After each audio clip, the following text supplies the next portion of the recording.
હવે આગળનો આપણો ટોપિક છે ડીપ ઇકોલોજી. ડીપનો મતલબ શું થાય ખ્યાલ છે?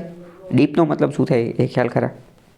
ડીપ એટલે ઊંડું. બરાબર. તો ડીપ ઇકોલોજી જે છે ને એ શેની વાત કરે છે? તો કે ડીપ ઇકોલોજી જે છે ને એ એન્વાયરમેન્ટ એટલે કે પર્યાવરણ અને ઇકોલોજી એનો જે એથિકલ એસ્પેક્ટ જે છે ને એથિકલ એટલે કે નૈતિક બાબત, એની મોરલ દ્રષ્ટિએ, નૈતિકતાની દ્રષ્ટિએ શું સાચું છે અને શું ખોટું છે એની જ્યારે વાત આવે તો એ ડીપ ઇકોલોજીની વાત કરે છે. ઘણી બધી વાર આપણે અમુક પ્રકારનો પ્લાન્ટ નાખતા હોય એના કારણે પર્યાવરણને નુકસાન થતું હોય, ઘણા બધા સજીવો જે છે એ નાશ પામતા હોય, બરાબર. આખી ઇકોસિસ્ટમ ગાયબ થઈ જતી હોય. તમને ખ્યાલ હશે કે આખા જંગલનો નાશ કરી અને ફેક્ટરી, કારખાના એ બધું નાખવામાં આવે છે. તો એથિક્સની દ્રષ્ટિએ આ ખરાબ વસ્તુ કહેવાય. તો જ્યારે આપણે એથિક્સની દ્રષ્ટિએ, મોરાલિટીની દ્રષ્ટિએ એને જોઈએ કે આ સાચું છે કે ખોટું છે, તો એને આપણે ડીપ ઇકોલોજી કહીએ. કારણ કે ઇકોલોજી એટલે તો શું? ઇકોલોજી એટલે તો આપણે જોયું હતું કે ઓર્ગેનિઝમ એટલે કે સજીવ અને એનું એન્વાયરમેન્ટ, એના પર્યાવરણ, એ બંનેની વચ્ચેનો જે સંબંધ જે છે એને આપણે ઇકોલોજી કહીએ. પણ આ તો એની કરતાં પણ ઊંડી વસ્તુ કે આ એથિક્સની દ્રષ્ટિએ, મોરાલિટીની દ્રષ્ટિએ, નૈતિકતાની દ્રષ્ટિએ સાચું છે કે ખોટું છે, એને ડીપ ઇકોલોજી કહેવામાં આવે છે. ખ્યાલ આવ્યો કે ન આવ્યો? તો કે જો એક ફોટો આપેલો છે, રોંગ અને રાઈટ. રોંગ શું છે? તો કે મનુષ્ય એવું માને છે કે મનુષ્ય જ સર્વસ્વ છે.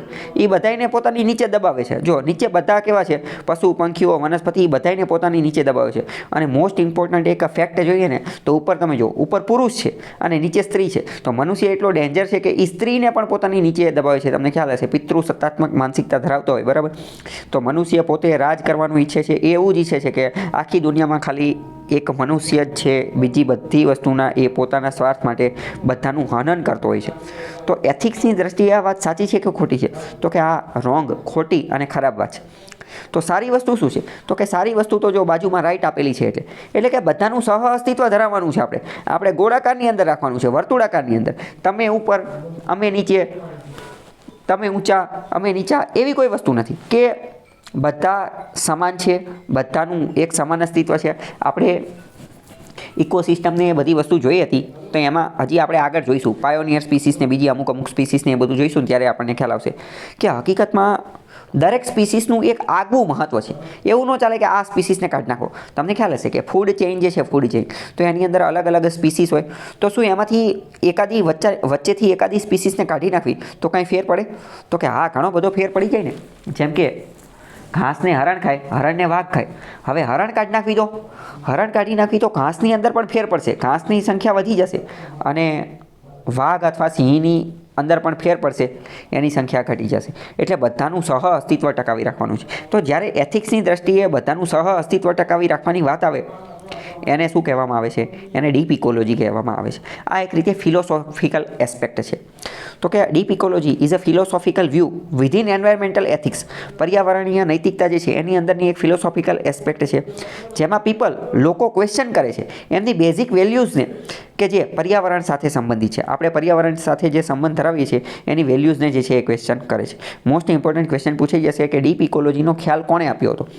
ડીપ ઇકોલોજીનો ખ્યાલ જે છે એ આર્ને નીસ નામના વ્યક્તિ આપેલો હતો. તમને એક બીજી વાત અહીંયા જણાવી દઉં. ક્લાઇમેટ ચેન્જને ઇકોલોજીને આ બધી વસ્તુ વારંવાર જે છે એ ચર્ચામાં રહેતું હોય છે.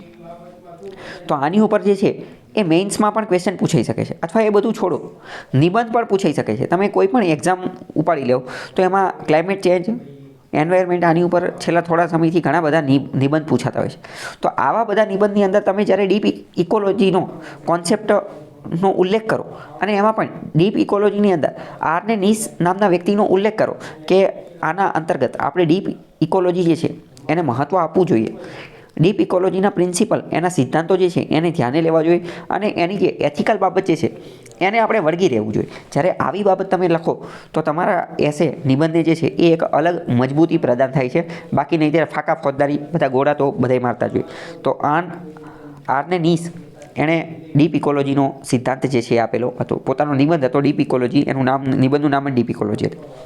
The Cello and deep long range ecology movement a summary, એવી એણે પુસ્તક જે છે લખેલી હતી.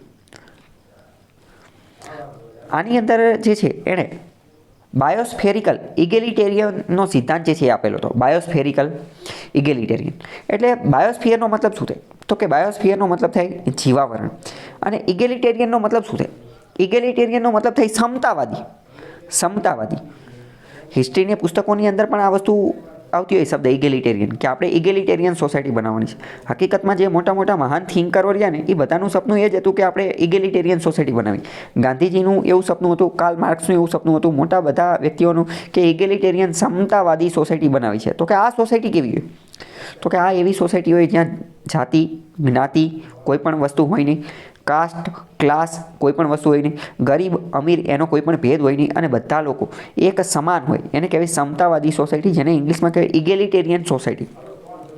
તો સેમ આ જ વસ્તુ બાયોસ્ફિયરની અંદર, જીવાવરણની અંદર લાગુ પડે, કે જીવાવરણની અંદર હકીકતમાં જેટલા સજીવો જે છે, તમે એવું ન કહો કે મનુષ્ય એ ઇન્ટેલેક્ચ્યુઆલિટી બુદ્ધિમત્તા ધરાવે છે તો એ ઊંચો, અને અન્ય તમામ સજીવો, અન્ય તમામ પ્લાન્ટ્સ, અન્ય તમામ એનિમલ્સ, બર્ડ્સ એ બધા એની નીચે એની નીચે મનુષ્ય જેમ ઈચ્છે એમ કરે, એવું ન ચાલે. એવું ચાલે નહીં. બાયોસ્ફિયર સમગ્ર જીવાવરણની અંદર ઇગેલિટેરિયન હોવું જોઈએ, સમતાવાદી. દરેક સજીવ જે છે એ સમાન છે, કોઈ ઊંચું કોઈ નીચું નથી, દરેકને જીવવાનો અધિકાર છે.